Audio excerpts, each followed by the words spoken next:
तुम्हाला समजतच नाही रे, इथं पण आहे ना. लोकांचं नाव पाहिजे तुझं. काय करशील?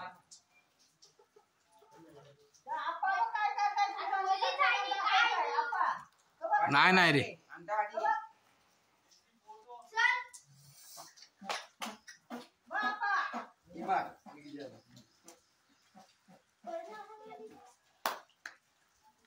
मला वरतीच असतं बघ.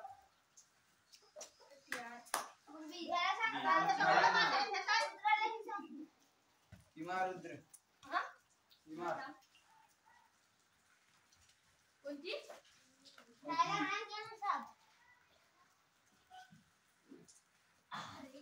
मला बरीच आता काही चालू